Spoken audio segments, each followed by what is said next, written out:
안녕하세요 여러분. 오늘 비도 오는데 유튜브 찾아와줘서 고맙고요. 찾아온 여러분들 모두 복받길 바래요.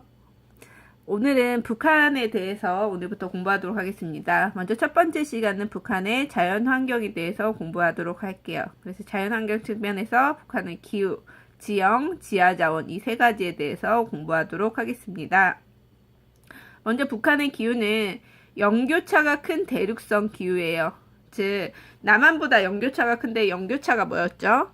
네, 1년 중 가장 더울 때, 가장 추울 때의 차이가 바로 영교차입니다. 대륙의 영향을 많이 받을수록 영교차가 커지는데 북한은 이 대륙의 영향을 많이 받아서 영교차가 큰 대륙성 기후고요.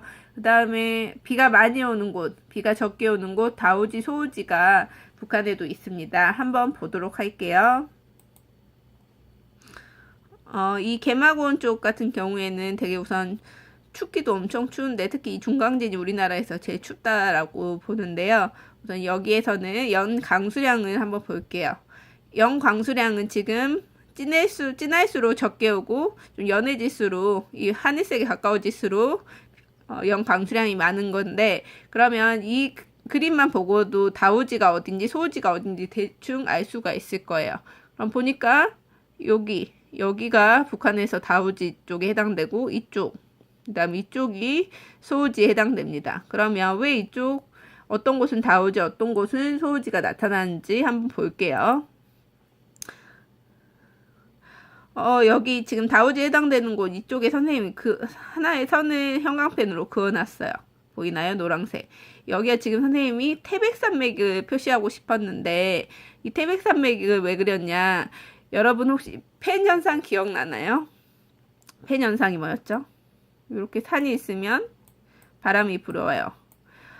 그래서 산에 부딪힌 쪽은 비가 오고 이 비구름이 넘어가서는 여기에 비를 뿌렸기 때문에 쨍쨍한 모습이 나타나는 이게 바로 펜 현상이었습니다. 기억나시죠? 그래서 이 산에 부딪혔을 때 비가 오는 이 지역이 바람바지, 반대편이 바람그늘, 건조한 쪽이 바람그늘이었어요. 그럼 여기 봅시다. 여름철에 남동풍이 불어와요. 근데 그림을 좀 잘못 그리네요. 남동풍이 불어옵니다. 그러면 이쪽에는 어때요? 비를 뿌리겠죠? 그렇기 때문에 이쪽은 비가 많이 와요. 그러면 여기 신의주 이쪽은 왜 비가 많이 올까요? 바로 여기에 파란색으로 선생님 표시 대충 해보자면 낭림산맥이라는 큰 산맥이 있어요. 여름에 남동풍도 불지만 북서풍도 이렇게 불어와요. 그러면 북서풍이 불면 이쪽이 뭐가 되죠? 북서풍이래. 죄송합니다. 남서풍이 불어와요. 남쪽에서 불어온 남서풍이 불어오면 이쪽은 산에 가로막혀서 바람 바지 쪽이 되겠죠. 그래서 비가 많이 오고 이쪽은 바람 그늘, 비가 적게 오는 곳이 됩니다.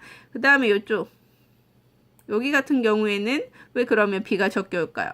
이쪽은 주변에 큰 산이 없어요. 그러다 보니까 평야로 주로 이루어졌다 보니까 부딪힐 곳이 없어서 비를 뿌릴 만한 곳이 없습니다. 그래서 비가 상대적으로 적게 온다라고 보면 됩니다.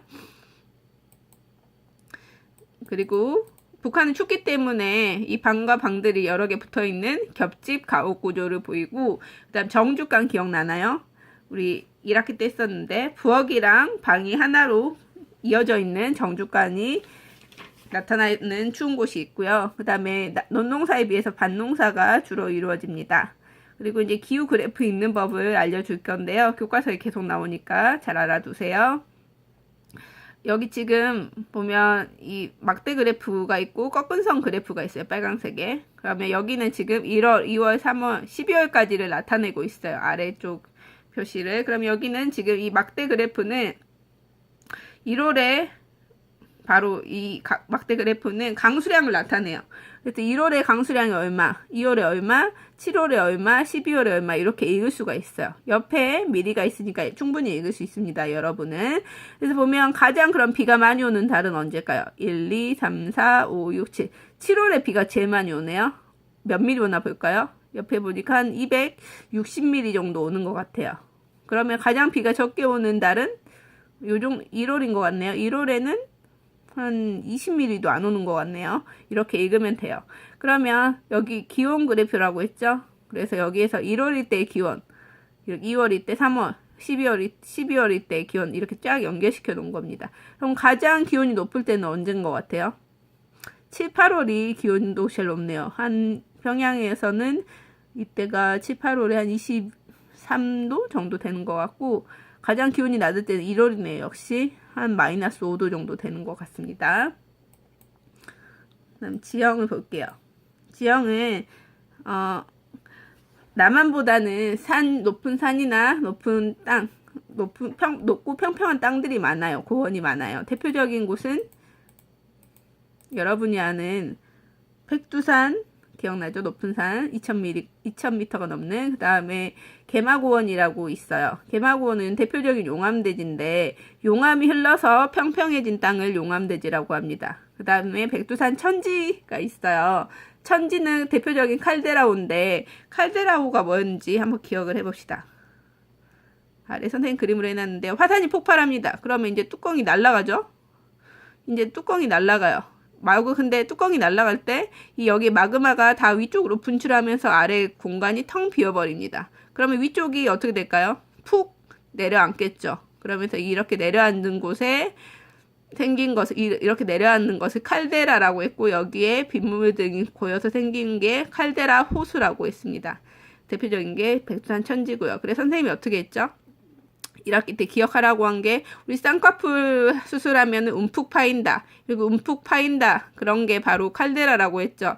쌍꺼풀 수술하면 칼을 대야 되니까 움푹 파인다. 그래서 칼데라 호 이렇게 기억을 하면 되고요. 그 다음에 주요 하천은 두만강을 제외하고는 대부분 황해 쪽으로 흘러요. 그렇지만 동해 쪽으로 흐르는 하천도 있거든요. 그 동해 쪽으로 흐르는 하천은 수력 발전에 유리하게 됩니다. 왜 그럴까요? 동해 쪽으로 흐르는 하천은 대부분 유로가 짧고 경사가 급해요. 경사가 급하다는 건 뭐죠? 낙차가 크다는 거죠. 그래서 낙차의 힘으로 이루어지는 수력 발전에는 동해 쪽으로 흐르는 하천이 유리합니다. 마지막, 북한은 지하 자원이 많은데 대표적으로 철광석, 마그네사이트가 많은 양이 북한에 매장돼 있어요. 한때 마그네사이트는 북한에서 전 세계에서 매장량이 1위가 바로 북한이라고 할 정도로 많이 매장돼 있었습니다. 우리가 이제 통일을 하게 되면은 이 철광석 매장량이 북한에서 많다 보니까 다른 곳에서 철광석을 수입해 올 필요가 없고 이렇게 북한에서 조달해서 쓰면 되겠죠. 여기까지 할게요.